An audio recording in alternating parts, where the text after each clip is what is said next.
It was 11:30 at night. Tall trees stood on both sides of the road, lined up like silent soldiers guarding the darkness. The sky was overcast, and the moon kept hiding behind thick clouds. Crickets chirped now and then, but every few minutes even they would fall silent, as if the forest was holding its breath. Ethan was driving, and his wife Sarah sat beside him. They were returning home from a friend's wedding. They had planned to leave before dark, but time slipped away faster than they expected. "This road is so deserted, it feels like we're in a horror movie," Sarah said with a nervous smile. Ethan laughed. "Yeah, maybe a ghost will jump out to spice things up." Sarah frowned immediately. "Don't joke like that, Ethan. We're in the middle of a forest." "Relax," he chuckled. "Ghosts aren't real." A few minutes later, the car made a strange sound, jerked, and came to a sudden stop. Ethan hit the brakes and frowned. "I think the engine's overheated." He stepped out, opened the hood, and smoke puffed out. "How long will it take?" Sarah asked through the half-open window.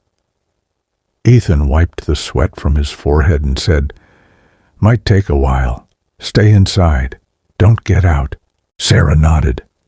Ethan's footsteps slowly faded into the night until all she could hear was the sound of leaves rustling. She grabbed her phone. No signal.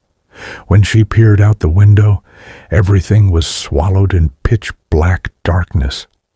Somewhere far away, an animal howled, but it didn't sound entirely like an animal. Her pulse quickened. She rolled the window shut and sat still, clutching her phone. Minutes turned into half an hour. Then an hour. Still no sign of Ethan. The air outside had grown colder, wind whistling through the trees. Suddenly, something creaked above her. The roof of the car. Footsteps. "Ethan!" she called out, her voice trembling. No response. "Ethan, stop it. This isn't funny." A soft tapping sound came on the glass beside her. Her heart froze. She turned her head slowly. Outside, through the dim light, she saw a figure standing by the window. The face was shadowed. Only two glowing eyes stared straight at her. She gasped and backed into the corner of her seat. Her hands shook uncontrollably.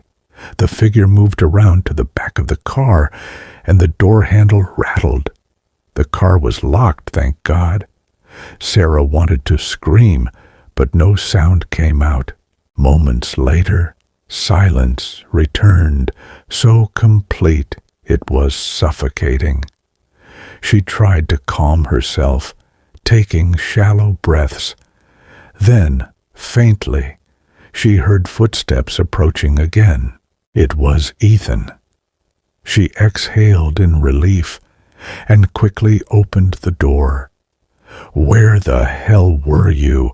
I've been terrified," she shouted. Ethan's voice was oddly calm. "I saw an old diner down the road.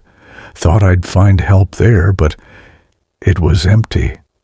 Everything was broken. Abandoned." Sarah noticed mud all over his shirt, and his eyes looked strange. Red, puffy, almost glowing.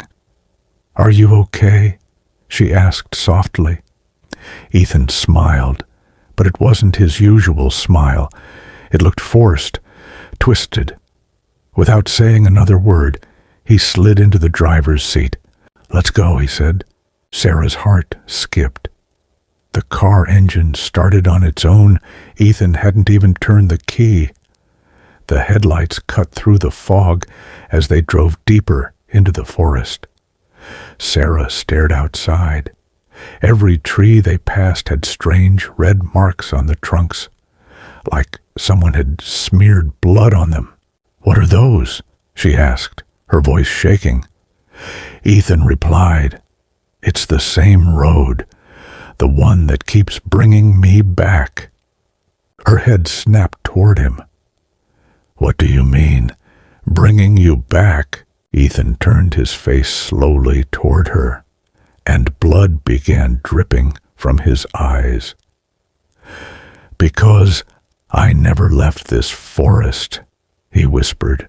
Sarah screamed. She grabbed the door handle, but it wouldn't budge. The locks were jammed. The car sped up, tearing through the mist. Ahead, a broken old bridge loomed out of the darkness. The car shot forward, like something had pushed it.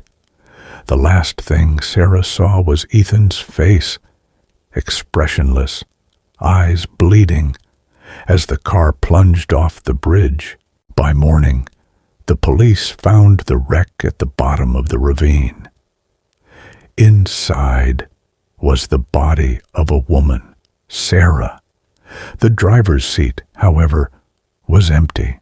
Years passed, but locals still claimed to get phone calls from that stretch of road. Sometimes a woman screaming, sometimes a man laughing softly. Truckers swore that if you drove through those woods at exactly 11:30 p.m., you could see an old car moving slowly through the fog, a woman staring blankly out the window, before everything disappears into the dark.